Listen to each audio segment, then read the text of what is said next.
your husband is? No idea. Not a clue. He could be anywhere.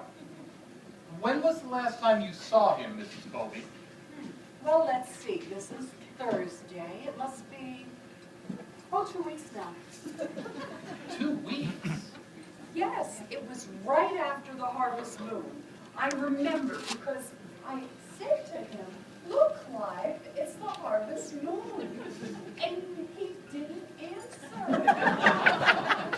And I was a little miffed at the time, but I realized now he wasn't even here. Which just goes to show you should never jump to conclusions. So Mr. Colby's been missing for 2 weeks, and you never thought to report that fact to the police? Oh, heavens, no. My husband is a private person. I wouldn't want the police intruding on his personal life. Would you like some coffee, Detective? No, thank you.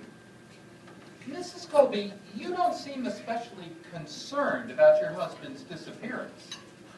Well, of course I'm concerned, but I'm a worrier by nature, so I don't give that much weight. I see. Besides, this is hardly unusual for him. Clive is a very whimsical fellow with strong idiosyncratic urges that often defy description. Once he walked out on us in the middle of Christmas dinner, and he called us 3 days later from British Columbia. He was trying to join up with the Mounties. Oh, we all had a good laugh about that, you can imagine. Mrs. Colby, we have reason to suspect the circumstances here may be a little more serious than that. Well, I should hope so. We've spoken to your neighbors, and they report some kind of loud disturbance here at the house the night your husband disappeared. Really? Here? How funny. Yes, they report shouting and arguing, profane language, and strange animal noises. Animal noises? That's so interesting. Would you like some packages, Detective? No, thank you. So did you and your husband have some sort of disagreement that evening? Oh, Lordy, no. My husband and I were always in perfect concordance. Our evenings were invariably spent in snake placid self-satisfaction. There was no shouting? Oh, the shouting. Well, I can explain that. You see, Clive is getting a little hard of hearing, and I may have raised my voice a tad, asking him what kind of toppings he wanted on his ice cream frappe. Well, there was a statement overheard, and I'm quoting here, "Fat cow, I'll show you who's a fat cow." Well, I can explain that. You see, we were playing a little game in the privacy of our bedroom. The details of which are rather salacious and not at all relevant to this investigation.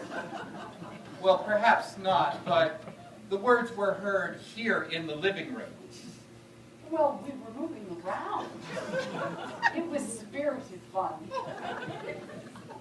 Well, the neighbors also report screaming, lights going off and on, and some violent struggle over by the Venetian blinds. Yes, well, that was Clive. He was pretending to be a parrot, you see. A parrot. Yes, we were playing the parrot and the cow. Parrot? Cow. Yes. So naturally, he was jumping around on the furniture, scratching at the blinds, knocked over one of my best lamps. It was very comical and yet profoundly erotic. I see. Would you like a muffin, Detective? No, thank you. Now, Mrs. Colby, we've reviewed your recent credit purchases, and we've come across a bill from the Home Depot for a load of mixing cement that was delivered here to this address. 40 sacks of cement, to be precise. 40 stacks. Yes, that sounds about right. On the face of it, that's a lot of cement, Mrs. Colby. Yes, well, I can explain that. You see, I make bird baths as a hobby. Bird baths. Yes. I design my own bird bath molds. I mix the cement personally, pour it in, let it set, and voila. I didn't notice any bird baths in the backyard.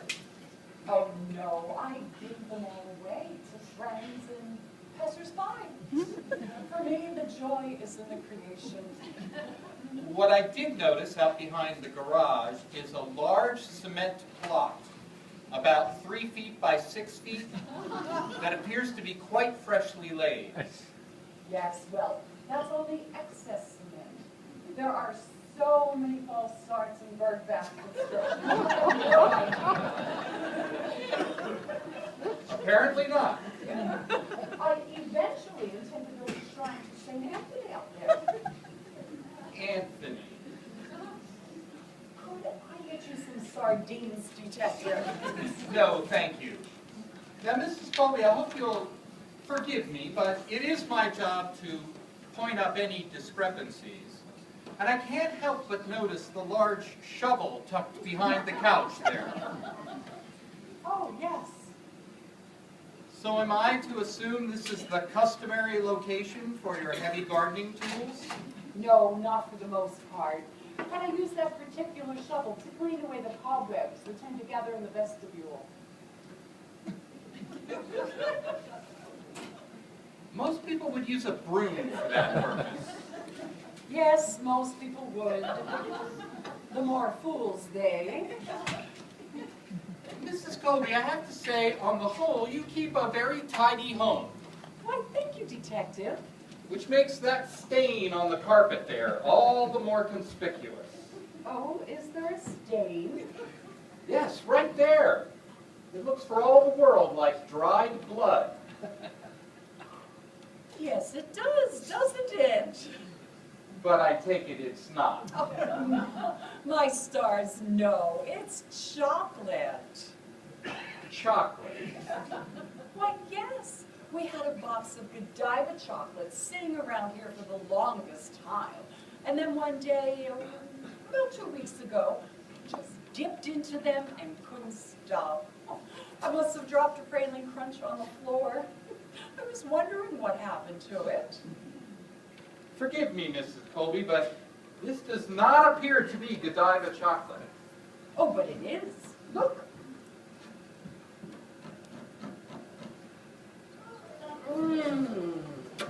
Still retaining its rich, decadent flavor. Would you like some? No, thank you. But when I say it doesn't appear to be Godiva chocolate, I'm referring to the fact that it more resembles, how shall I say this? Nestle's. Beg your pardon? During my investigations over the years, I've had occasion to make a comparative study of the grades and qualities of foreign and domestic chocolate. This has a decidedly processed, milk chocolatey appearance to it. How do you explain that? Or can you?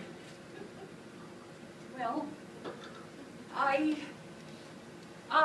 Yes. You've caught me out, detective. I should have known better than to try to hoodwink a man of your acute perspicacity. Yes, it's a Kit Kat bar. My secret is out. I eat commercial candy store chocolate on the slide.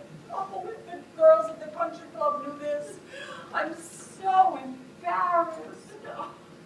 There, Mrs. Colby. Don't be too hard on yourself.